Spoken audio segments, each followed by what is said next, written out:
we the ones who late. Now family, we the ones who gotta delegate. Get that money in the power, never be fake. Stick to cosign for 3. What did he say? Create jobs, support our own. Educate the same and buy back your home. Got 3 degrees, triple 10. 3 PhDs, now we on the CNN. DBTV, let's talk about negligence. Ignorance is bliss, but we can turn it to intelligence. Believe none of what you hear, half of what you see. Let's break it down here on Dr. Boy's TV. Here we are. Hey, what's going on, guys? I hope you guys are having a good day. I'm Dr. Boyce Watkins from Your Black World and the Black Business School. And I wanted to come in for a second to tell you guys about some of the stuff I've been reading about this whole situation with the virus and everything. It's getting worse with every passing day, as many of you can imagine, as a lot of you already know.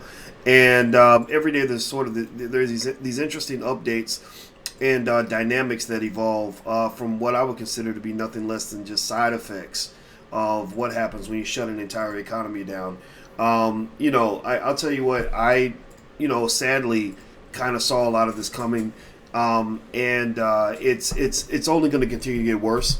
Like, for example, every time they tell me that there's a part of the economy that's surviving the effects of the virus, in the back of my mind, I'm thinking, yeah, it's gonna be okay for about another 2 weeks, and then you're gonna start to see that start to crumble too. Like, so for example, a lot of the economic experts were basically saying that the banking system was not impacted in this particular downturn the same way you had back in 07, 08.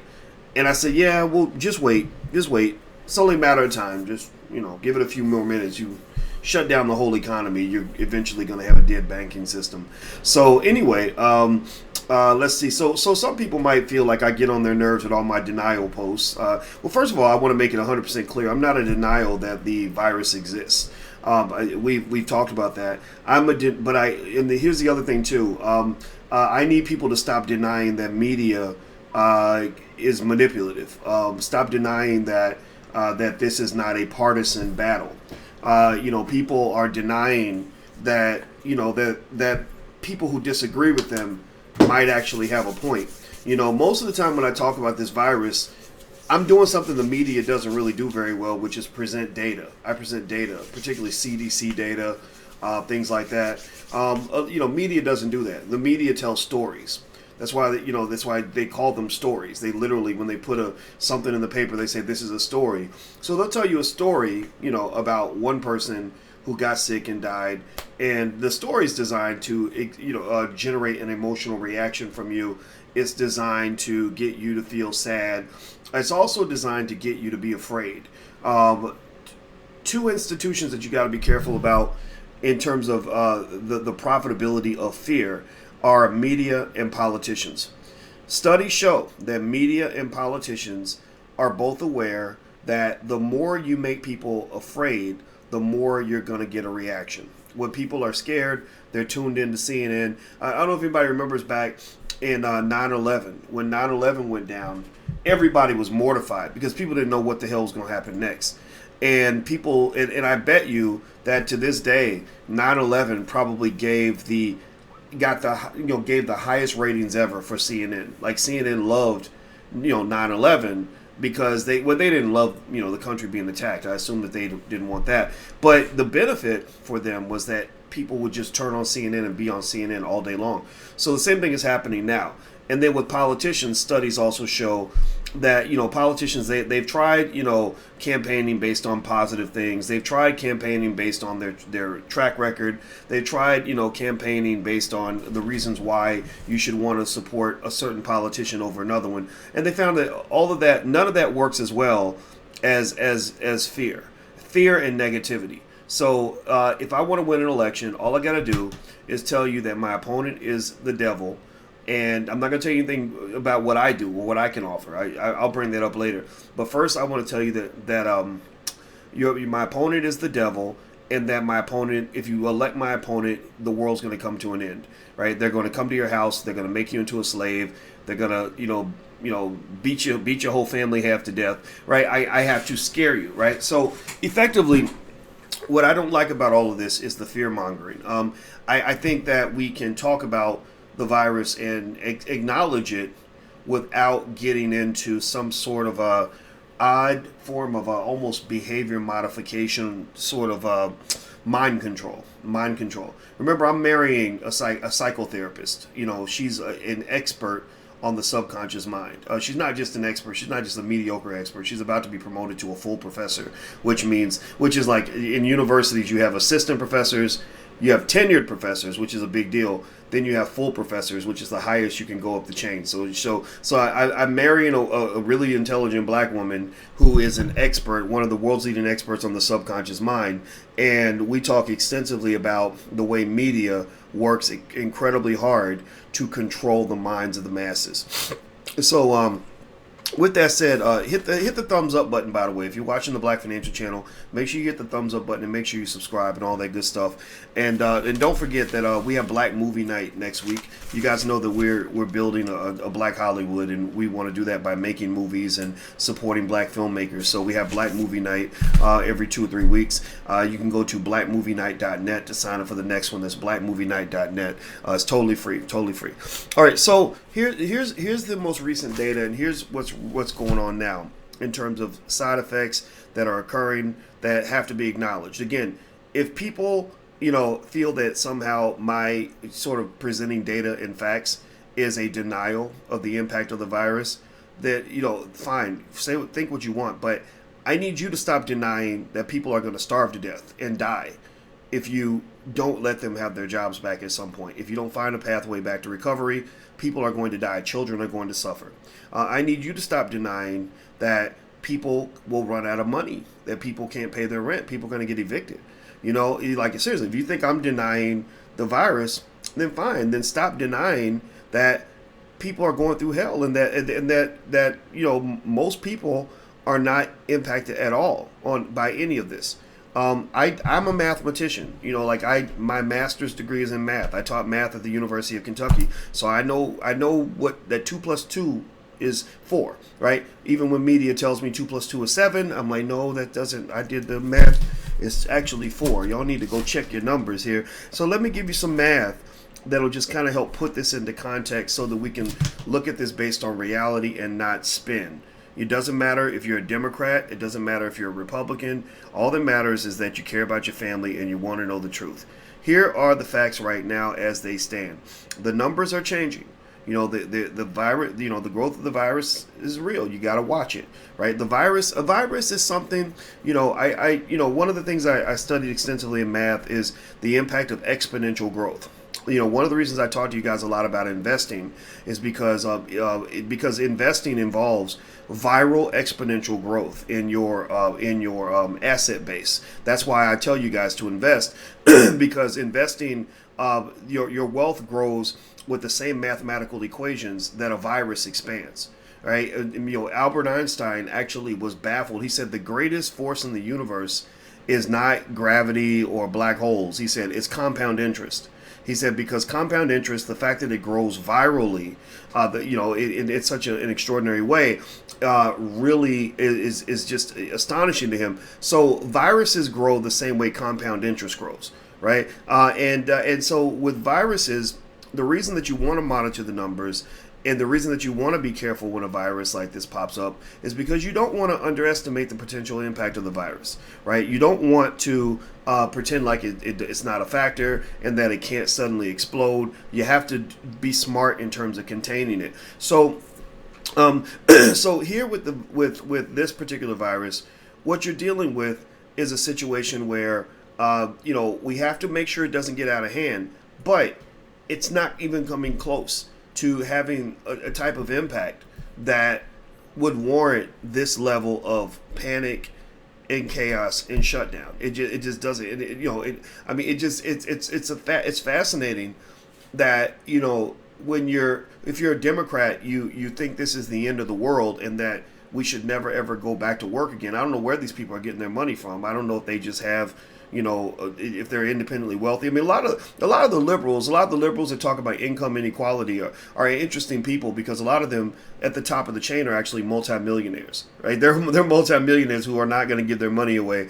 And also a lot of the liberals who talk about this inequality. I've seen people do analysis on how a lot of these individuals will get their kids into the Ivy League schools even when the kids don't have the credentials, right? So they talk about this meritocracy and this fairness and all that, when the reality is that they fully acknowledge the inequities of America, they acknowledge the unfairness of America, and they benefit from the unfairness of America.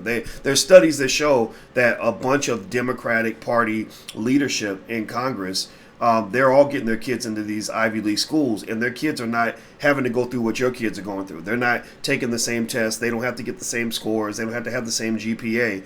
And so if you want to just get past the BS of it all, everybody sees it with the system for what it is. I just want black people to be able to benefit. I want us to create our own systems where we can make the inequality work in our favor, because somehow we're the ones that are led to believe that inequality is real, or that equality is a possibility. It's not a possibility. It's not going to happen. So going back to this whole thing with the virus, I think that that those who are saying, we should never ever go back to work, or that there shouldn't even be a conversation about the economy opening back up again.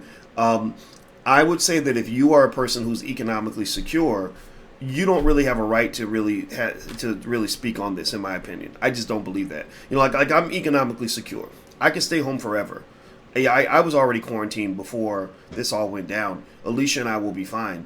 But I have to defer to a family that is actually struggling. I have to defer to families that don't have enough food in the pantry, enough money in the bank, things like that. And I help out as many people as I can. I can't help everybody, but I'm seeing people that are really going through it. That they're really, they needed that damn job. And I think it's just disingenuous and just incredibly insensitive for us to not care about that, and to say, no, we must completely eradicate this virus before, we go back to whatever we were doing before. Well, first of all, it's not going to get eradicated. It's never going to go away. Viruses are everywhere. People for hundreds of years, or at least dozens of years anyway, have been predicting that viruses are actually the thing that are going to take us out. It won't be. They claim it won't be nuclear weapons or global warming. It'll be a virus, because viruses have been fighting with bacteria for billions of years, long before humans ever came into existence. So here's what's going on. Here's the specifics in terms of numbers, in terms of how much this virus is actually impacting people right now. Number one, if you do the math, 1 in 471 people have the virus. So that means that if you have 471 people in a room, one of them will have the virus, right? So now I want to answer this question. Now here's the thing though. But everybody in the room, all 471 people in that room, are going to believe that they might catch it, right? All 471 people in that room are going to be wearing masks. They're going to be scared of each other. They're not going to want to shake anybody's hand or hug anybody, because they're going to be afraid they're going to die, right? But only 1 out of 471 of those people will have that virus. So I want you to imagine a room with 471 people in it. That's a pretty big room. That's a pretty big crowd, right? And let's say that I said out of all 471 of you, one of you is going to get $1,000. Right? Do you believe that you are going to be that one person? Give me a yes or no. Like, would you bet your ass? Would you bet the life of your children? Would you bet your job? Would you bet all the money in your bank account that you're going to be that one person out of 471? Would you expect yourself to be that one person that wins the $1,000? Yes or no? Give me a yes or no. Well, the answer is obviously no. In fact, if you want to be more precise, let me do a calculator here. Let me see. 1 divided by 471. What is that? That is 0.002. So you'd have a 0.2% chance. 0.2% chance of winning the contest. Okay? So what this says to me is that, at least right now, again, things can change, right? That's why you got to be careful. But things can change. But right now, it's very hard to find anybody that you know who has the virus. I mean, don't get me wrong. We all, there's what they call degrees of separation. Most black people are only 2 or 3 degrees of separation from each other, right? That means that, if there's any person I know, chances are most of you know somebody who knows somebody who knows that person. Like, right? Because you think about it, if you look at all the people, look at your Facebook friends. Let's say you have 400 Facebook friends, and each of your 400 Facebook friends has 400 Facebook friends. Well, what's that? That's 4,000. That's 40,000. That's 160,000 people right there. Is that right? Did I do the math right? I think that's right. That seems like such a big number. And then each of those 160,000 people has 400,000 or 400 friends, right? On average, right? You're talking about a big, gigantic number. You're talking about over at least a million people or more, a couple million people or something. It's a big number, right? Do you follow what I'm saying? So the reason I think a lot of people feel like it's just everywhere and everybody's getting it is because everybody has a friend who has a friend who knows a friend or whatever that it happened to. Or my friend's grandma, got it and died, things like that. And I'm not saying that that's not relevant and real. I'm just saying that what happens is you can engage in an irrational level of fear in terms of, really feeling like it's connected to you when it's really not. Like the opposite of that is what they call irrational exuberance. Alan Greenspan, the former chairman of the Federal Reserve, wrote a book called Irrational Exuberance, where he talked about people's irrational excitement when it comes to investing and how that pushes prices up. Well, you can also have irrational fear, where you may only have a 1 in 1,000, 1 in 500 chance of something happening to you, but if you're a person that just carries fear and you operate on fear and you live on that low fear frequency, then you think everything bad can happen to you. You watch the news, you see that somebody across town got raped and murdered, you think, oh my God, that can happen to me. So you behave as if you think that's going to happen to you, or that there's a strong possibility. So anyway, by the way, I see Coach Tanisha says my cousin died. I'm very, very sorry about your cousin. So I want to make sure we have these conversations with complete sensitivity to everybody. I want to have sensitivity to the dead, and I want to have sensitivity to the living, who many of whom are going to be dead if you allow the poverty epidemic to get out of control. If you let families starve to death, you're going to have more dead people. And so I think that you can have a balance. I think that you can acknowledge what the virus can do. I think you can protect people, in a very careful way, and still have an economy at the same time. You don't have to starve people to death in order to protect yourself. So this is just straight math. Don't get mad at me. Get mad at the numbers. 1 in 471 people have the virus. So if you went out today and said, I'm going to make sure I catch that virus today. I got to do everything I can to catch the virus. I'm going to go hug everybody I see. I'm going to kiss people on the cheek. I'm going to get really close to people all day long. I'm going to go have sex with a couple strangers. If you did that, you still would probably not get the virus because it's very, very hard to catch. The second thing is, if you want to know the odds of you dying, and this is thrown in healthy, unhealthy people, everybody together, the odds of dying from the virus are 1 in 9,000. 1 in 9,000. So you have a 1 in 471 chance of catching the virus, but given that most people that catch it actually recover, you have a 1 in 9,000 chance of dying. Now, and here's the other thing too. The media should just at least make sure they mention this so people don't get scared half to death.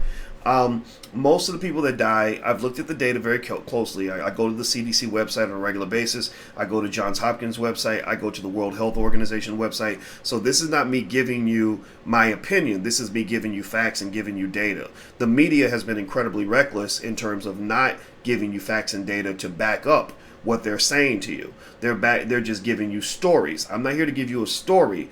A story can be based on a falsehood or based on a specific perception or a specific political spin. I'm here to give you facts. Facts don't give a shit about whether you're a Democrat or a Republican, or whether you like Donald Trump or you like Barack Obama. So one of the things that they're not mentioning is that that the vast majority, the overwhelming majority of the people that are dying from the virus are very, very, very old or very, very, very sick. The virus is definitely contagious. If somebody has it and they want to give you a kiss, I would probably say no.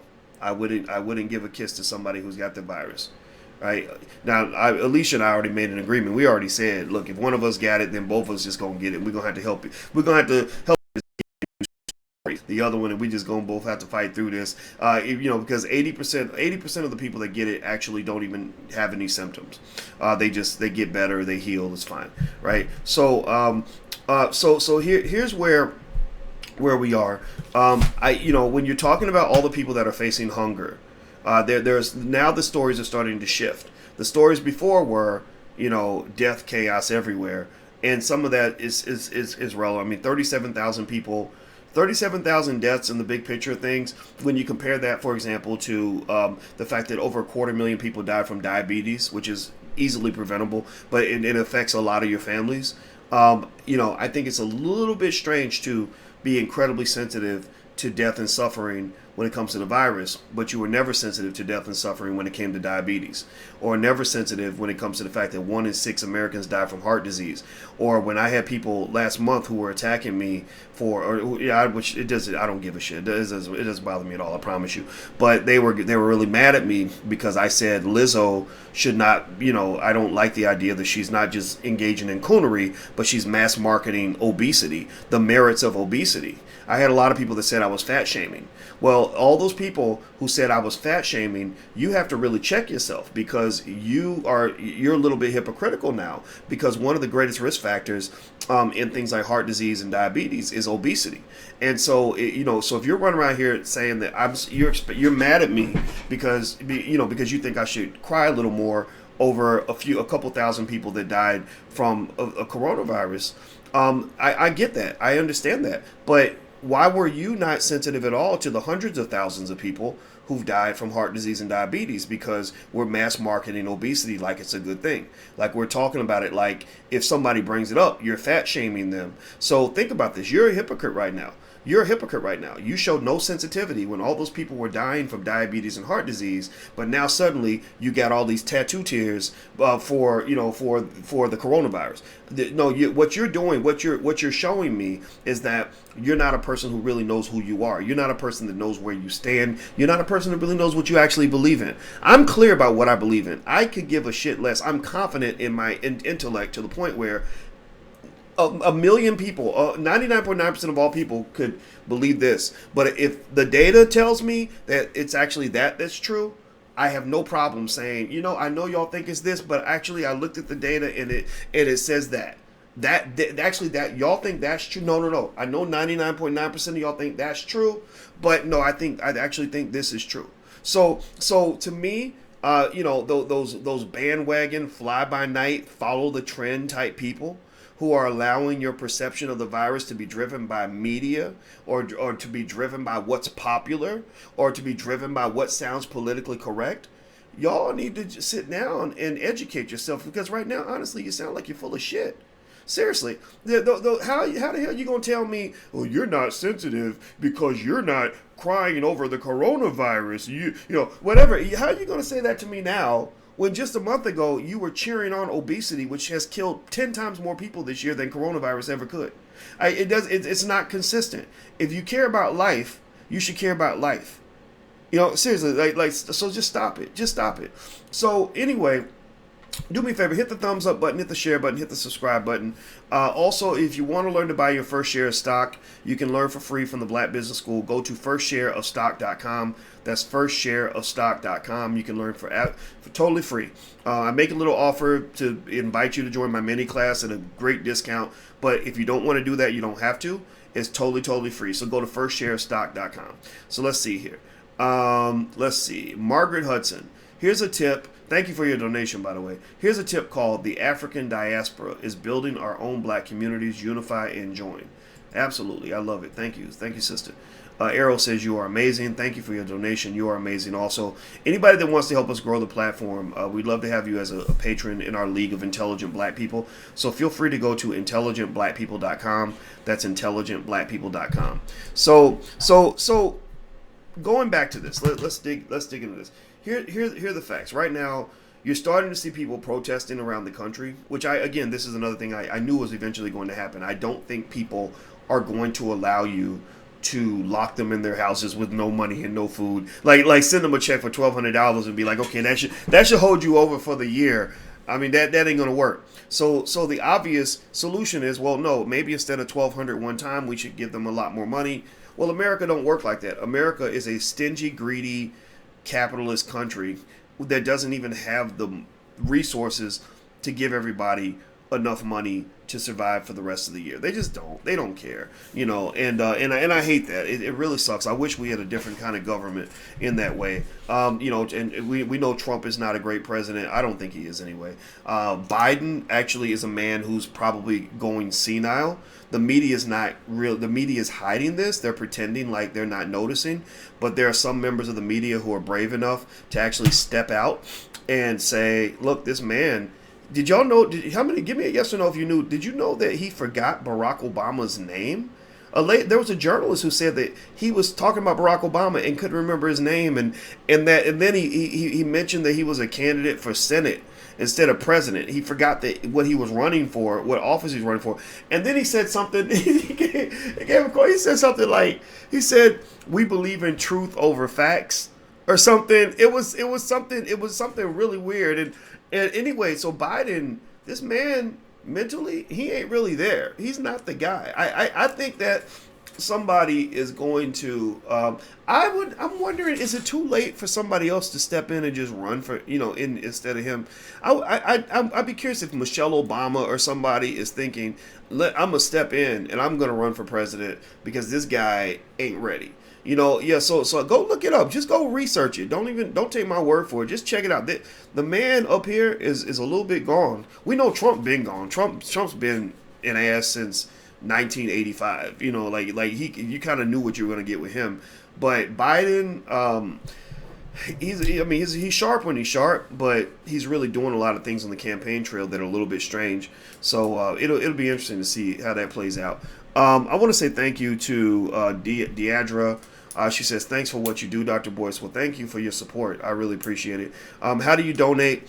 You can't donate on Instagram, but if you'd like to donate and support the channel, you can do so at intelligentblackpeople.com. That's intelligentblackpeople.com. You can become a patron for any amount that you'd like. I'm not pressuring you guys to do it, but it does help us to pay bills and keep things going.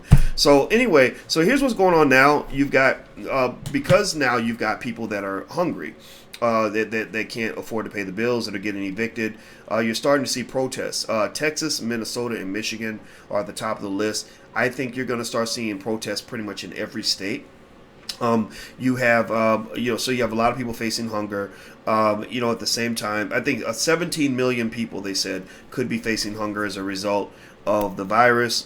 17 million is a big number. And so if you want to know my solution, if I were a president of the United States tomorrow, here's what I would propose. I would propose this. I would propose, number one, we have to eventually give people a way to make money. We can't keep them in their houses forever. That's not going to work. I would first invest heavily in testing. I would test everybody. I would try to see if we can innovate. I don't know what the innovation level is in that industry, but can't we come up with some test that you can give people on the spot that doesn't involve sticking that swab all the way up to their nose to where it's touching their brain or whatever? I don't know if y'all seen that swab test where they stick that thing way up your nose. Come on, man. You got to have something else. If there's some little beam you can point and check their temperature or whatever. So I would come up with some process where we can literally test everybody and maybe require testing before you're even allowed to go to work. But it would have to be ongoing testing. It couldn't just be one time. It could be next week or whatever. It's okay. It's okay, Nay. You don't. Or Ema says, "I'm not taking your medical advice."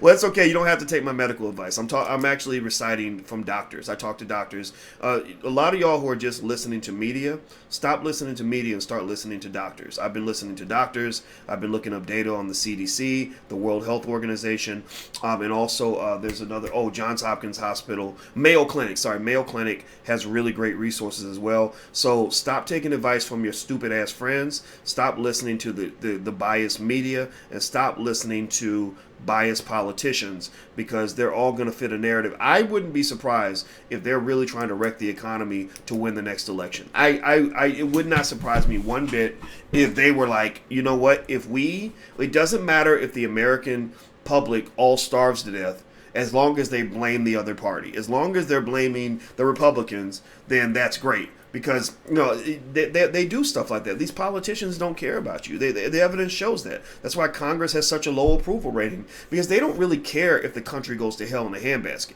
They don't, because if they cared, they wouldn't let the national debt get to an unsustainable level. The national debt is so high that eventually we won't be able to pay it anymore. Right? If they really cared about the country, they wouldn't let the infrastructure fall apart, let the educational system go to shit, let the healthcare system turn into garbage, where you're paying all this money. Let the student loan crisis happen, where a bunch of y'all, probably 30-40% of y'all right in this room are going to die in debt because the student loans are so high and unpayable. Right? If they really cared about the country, they wouldn't do that. They wouldn't be taking care of the special interests over the people. So at the end of the day, it wouldn't surprise me one bit at all if somebody said, we want people to suffer, and we want them to suffer under Trump so that Trump doesn't get elected in November, and then we'll get to be the heroes and everything else. That's why, and that bothers me. That really bothers me.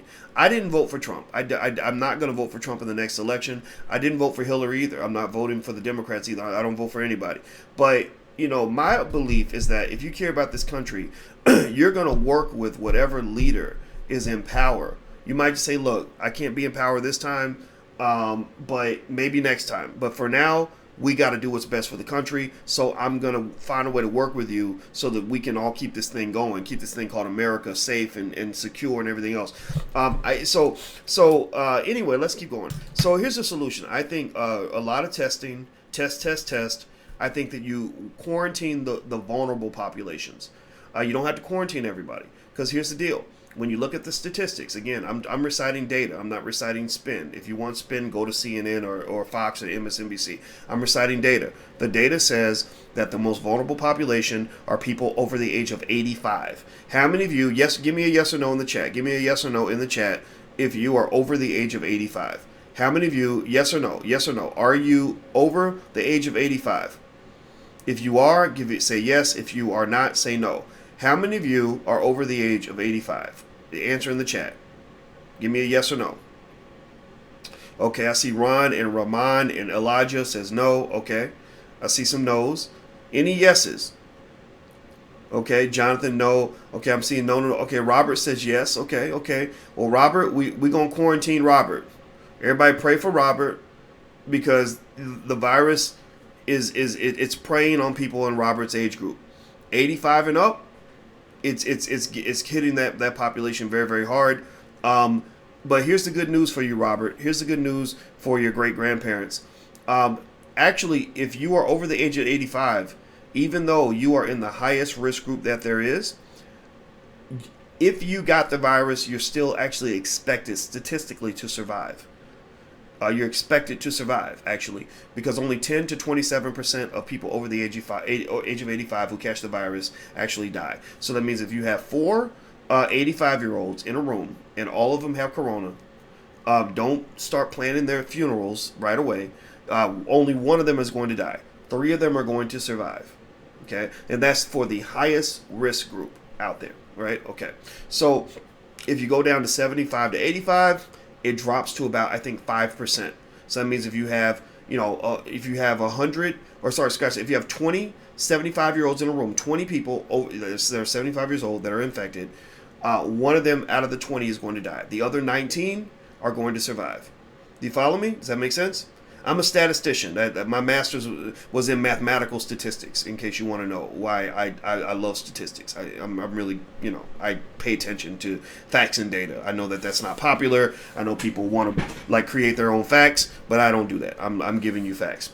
All right, so then when you go below 65 to 75, it starts to drop even further. I think it was 3%, something like that. Below 65, it's less than 1%. Scratch that. Wait, 65 to 75. Yeah, below 65. And then actually, let's just to be 100% clear, if you look at the age bracket between 20 and 54, less than 1% of the people who are infected actually die. So that means that if you're a 30-year-old and you get it, and there are 100 30-year-olds who are all infected, one of them is going to die, and that's on a bad day. Just 1 out of the 100 that are infected. Okay, does that make sense?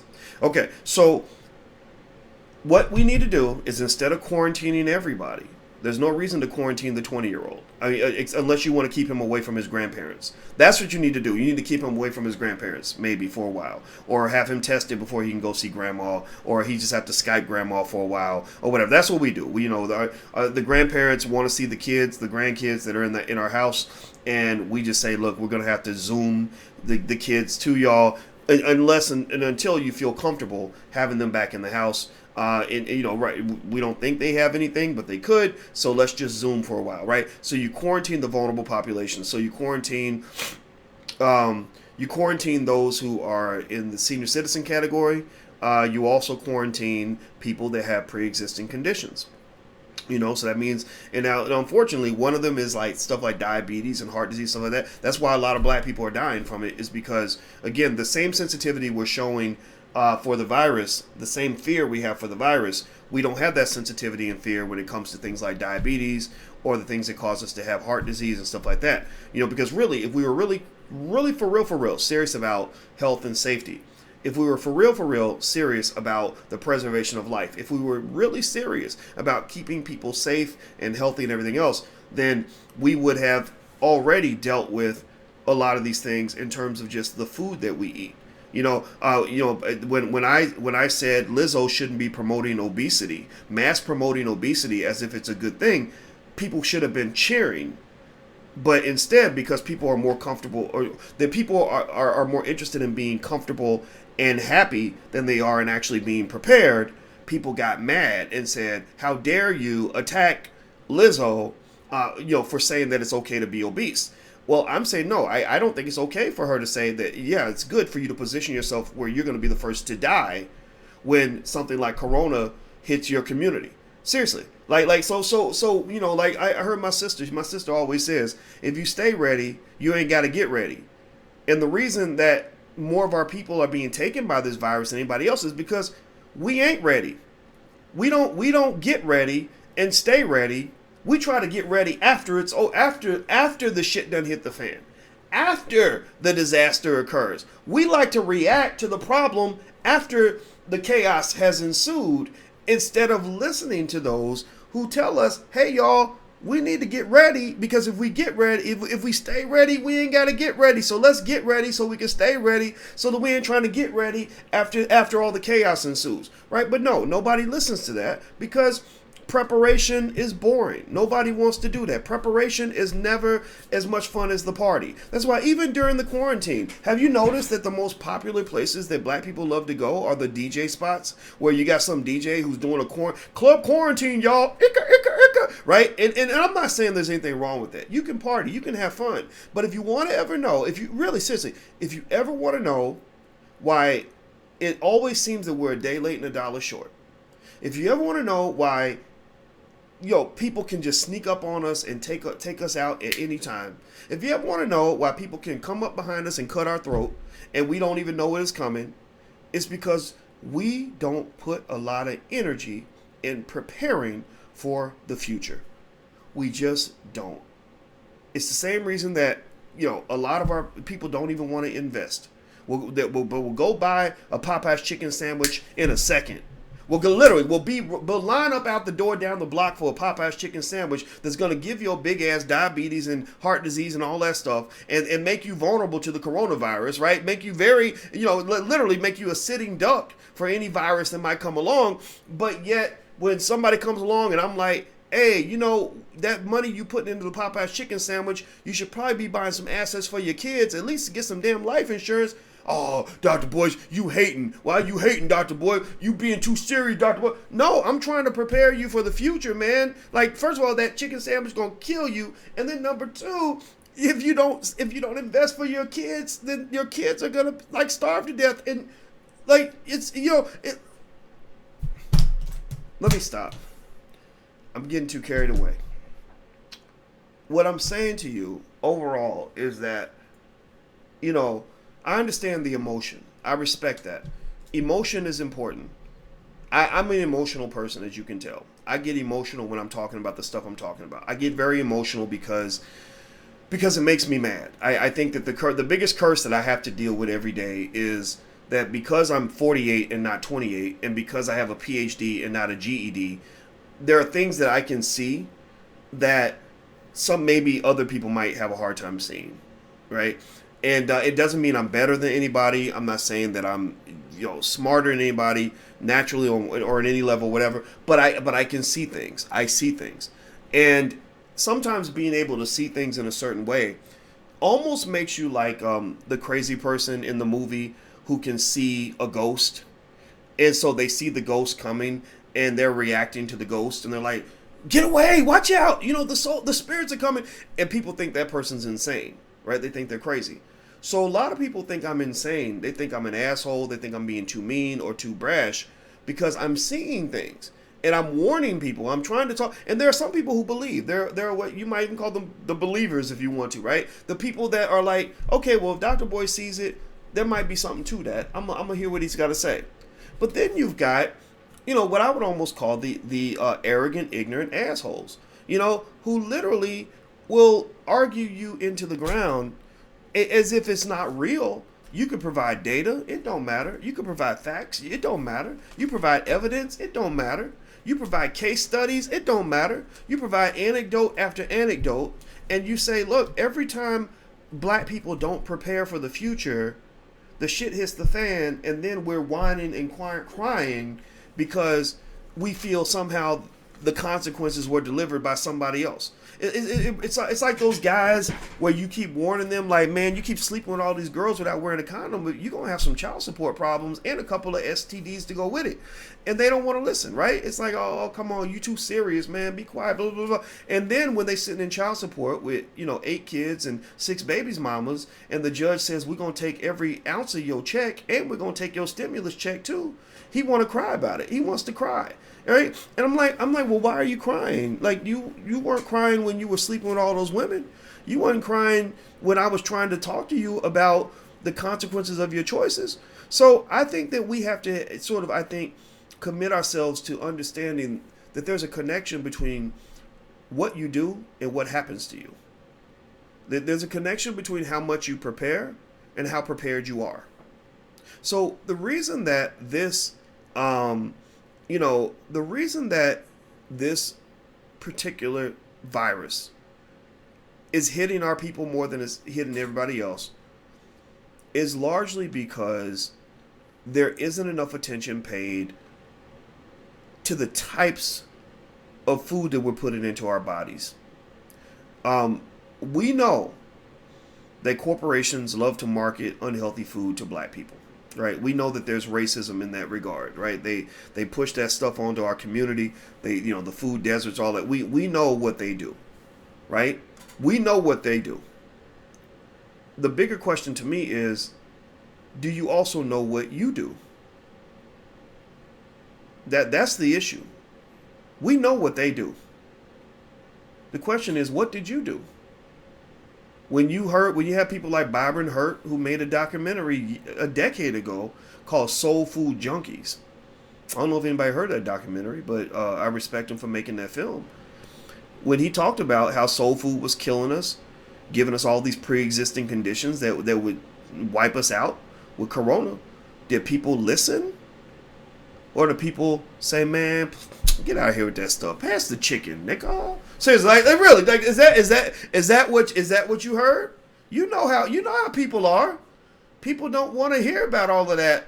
When times are good, it's when times are tough that you want to go and cry at the altar and pray to white Jesus about why you feel like God is punishing you or why you're going through the hell that you're going through. The devil's in the details, and sometimes the devil is you. Sometimes the devil that ruined your life is you. So, I think in terms of this virus, here's what I think. Here's the solution. Let's go back to the key point here. In order to reopen the economy, I think what you do in order to keep people safe, 1, you test everybody. Test as many people as possible. 2, you don't quarantine the whole country. You quarantine the vulnerable. You quarantine pre-existing conditions. You quarantine senior citizens. Maybe you quarantine people that are just scared to death, right? So if you're just a scary person and you got $1 million in the bank, then you stay home forever and we're gonna get back to living life. So you stay in your house, and because that I can guarantee that the best way to stay completely safe from anything that could possibly harm you is to stay in your house forever. So get rid of your car, because people die in car accidents. We don't want you to, die in a car accident. Don't jump in a swimming pool because people drown. Don't do anything because we don't want anything bad to happen to you. Okay. Also, funding. I think the government should. I think they're already doing it, but they should continue to do this. Put billions of dollars into research and supplies, for the healthcare industry. A big part of the reason that this whole thing got us hemmed up, in my opinion, is because we just, as a country, weren't ready. Black people ain't ready. Because again, we promote the unhealthy lifestyle. Again, when I was talking about the Lizzo thing, a lot of people, I was really fascinated by how hard people will work to defend unhealthy behavior. Have you ever seen that? Where you've seen a Negro that will literally work harder than a field slave to defend some really ratchet shit. Have you ever seen that? Literally, for example, when people were saying, well, maybe in hip hop, maybe we shouldn't call each other the N-word. Maybe there's better words to use, right? You had black folks that were going out of their way to defend the use of the N-word. I mean, don't get me wrong. I'm not going to judge you if you use the word. I'm not. It's fine. It's you can say what you want, but I'm not going to break my neck and spend all the time write a doctoral dissertation in order to defend the use of a word that we know is not healthy at all. Right? I'm not gonna do that, right? So, but we'll have people that will literally go out of their way to defend incredibly unhealthy behavior. So I saw people. I was just so fascinated by how defensive people were of this idea of this cartoon character called Lizzo mass promoting obesity as if it's a good thing, knowing that obesity kills probably 10 times more people every year than this virus ever will. And then a few months later, you're up here upset because black people are the first ones dying from the virus. Well, maybe you have to look at your choices in lifestyle and culture and the things that you defend. Why would you work so hard to defend something that's going to ultimately kill you and then get mad because you're dead? That don't make no damn sense. Some of our people are a little bit backward, man. It's just crazy to me. So I think, so here's what I predict is going to happen. Here's what I'm seeing. This is me keeping it 100 with you guys in terms of what I'm seeing, in, economically, politically, and otherwise. The media is playing a game with you. I think the media is going to milk this cow as long as they can. Politicians are playing a game with you. They're trying to get elected. They don't really care about you, whether you live or die. That's not really a factor. It's whether or not they get elected or not, or whether they get blamed for the crisis. They don't care that the crisis exists. They just care who gets blamed. Economically speaking, we're not going to recover from this setback for a very long time. It's going to take a very long time for us to come back from it. I believe in a couple of years, I think we're going to look back and say we should have done things different. First of all, we should have prepared. We should have been ready for this. We weren't ready. That's a problem. Secondly, I think that shutting down the entire economy for weeks and weeks and weeks and causing millions of people to lose their jobs, I think that if this were to happen again, they would not approach it the same way. They wouldn't approach it with complete fear. The Russians and the Chinese, the reason you see them kind of moving forward a little bit, and the Swedish really are moving forward, is because Russians and Chinese, they're a little less prickly about death than we are. They're used to, like the Chinese in the 1950s, they had a famine that killed 15 million people, but they kept the engine going. They were like, look, yeah, it's bad that people died, but we got to the living have to eat, so we got to keep this thing moving, right? That's how the Chinese kind of see the world. The Russians lost 27 million people during World War II, but they just kept it moving. They were like, yeah, but we still got to eat. The death is sad, but we still got to eat. So I think that the Russians and the Chinese, that's why you see them dealing with the virus a little bit differently from us. In America, if you tell people 500 people died, Americans are willing to shut down the whole country over 500 deaths. And that's not something you'll see in some other countries. I'm not saying it's good or bad. I'm not going to say that at all. I'm just going to say that America, one special thing that you have, a special privilege that you have by being American that other people don't have, is that you've never really dealt in this country in the last 100 years or more. You've never really dealt with a massive, massive, massive loss of life. You haven't. Even in World War I and World War II and Vietnam, we lost thousands of people. But Go compare, just go research it. Go look up. Vietnam's a tiny little ass country with a population that's like a fraction of ours. Their losses were like kaboom. I mean, they had the war right there in their country, like destroying their homes and their businesses and everything. No economy, no nothing. Starvation, all of that stuff. The Americans, we lost a lot. Don't get me wrong. I mean, my dad was in Vietnam. I know a lot of brothers got lost in Vietnam. But the magnitude of loss that they experienced was just on a whole colossal scale, to the point where if the United States went through something like that, where God forbid we lost 50 million people in 1 year, it would fundamentally shift everything about our culture, our psychology, and how we view the world. I mean, you'd have millions of people just in therapy for the rest of their life because they wouldn't be able to handle that level of chaos and destruction. But it builds it. But going through tough situations like the Russians did and the Chinese did, it builds a type of resiliency that they have. That I don't know. I'm not gonna say it's admirable or not admirable. You can make the decision on that, but it makes them different. It makes them very different. Like, so for them, you go tell the Chinese government, "Oh my God, 20,000 people died today," they're going to be like, okay. They're just, because they're thinking about the 1.2 billion that they still have that are still alive, right? And so I want to make sure I say this. Sometimes when I lay out truth and facts and information, and because people are so politically divided now, people get mad. They think I'm being insensitive or being mean. No, it's just giving you different perspectives and different points of view.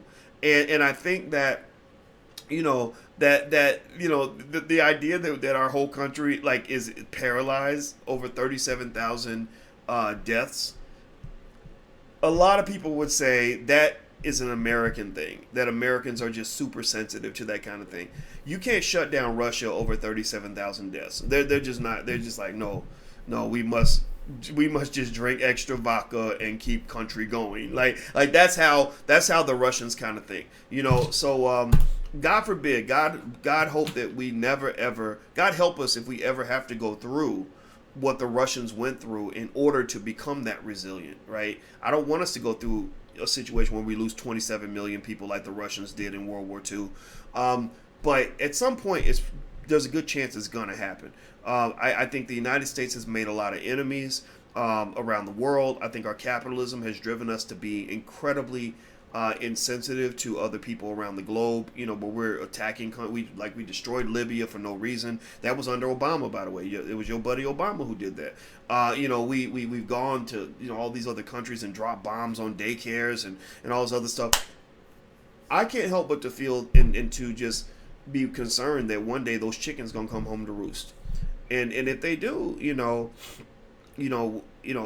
gonna be tough. It's gonna be tough for a lot of our people. So anyway, I wish you all the very best. I hope that you are remaining safe. I think if you want to know my official policy in terms of all the stuff they say about washing hands and masks and social distancing, I'm gonna tell you the truth. When I go out, I don't wear a mask because I've seen the data. I know that the odds of me catching that thing are lower than my odds of being shot on a Tuesday. Like seriously, so I don't walk around with strapped with a gun because I don't think I'm gonna get shot. So I'm not gonna walk around with a mask because I'm not worried about catching the virus. But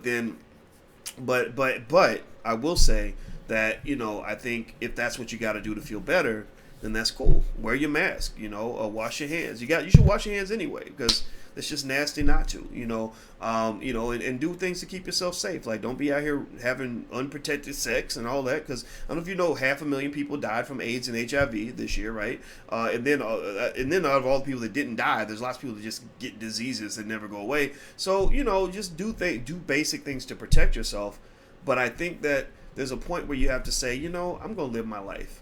That's it. I just want to live my life, and that's what I want to do. I know I'm going to die. I've accepted that. I'm okay with that. And maybe my perspective's a little bit different because when you're a little bit more public, when I can literally say like millions of people know who I am or have heard my name, or you go places and people recognize you and you don't even know who they are. You don't know who's watching. You don't know who's creeping up on you. I've had to confront that possibility that maybe somebody, God forbid, somebody might want to take me out. They've taken out black men for lesser things, and I'm okay with that. I'm okay with that. I'm not going to stop living, because when you stop living because you're scared to die, then you kind of might as well already be dead, because, you know, there's a big difference between being alive and really living. You know, so if you stop living because you're scared to die, then you've kind of already settled for something that is a lot like death anyway. Right? Do you follow what I'm saying? Do you follow what I'm saying? So don't live your life out of fear. Live your life out of desire for the great things that can happen to you. Be smart, protect yourself, and I think great things will come to you for that. So anyway, hit the thumbs up button, hit the share button, hit the subscribe button. Thanks for hanging out with me on Instagram. My Instagram is The Real Boyce Watkins. You can also follow the Black Financial Channel and the Black Business School on Instagram. How do you donate? You can go to intelligentblackpeople.com. That's intelligentblackpeople.com. Also, you can learn to buy your first share of stock at firstshareofstock.com. You can totally free. I just would like for you guys to do that for your family. Remember, if you stay ready, you ain't got to get ready. So I want you to start staying ready by investing some basic small amount of money on a regular basis for your future, so that when you die, your kids are not going to have to do a GoFundMe campaign to bury your ass. So can we agree on that? Can I get an amen? Can you please consider that? Just so go to firstsharestock.com. The video training is really good. People love it. It's totally free, and you'll be started investing in 15 minutes. So don't let fear stop you from fulfilling your destiny, because you are meant to be exceptional. All right, I'm out of here, guys. Have a great day. Love you, and thanks for hanging out with me. I'll talk to you soon. Peace.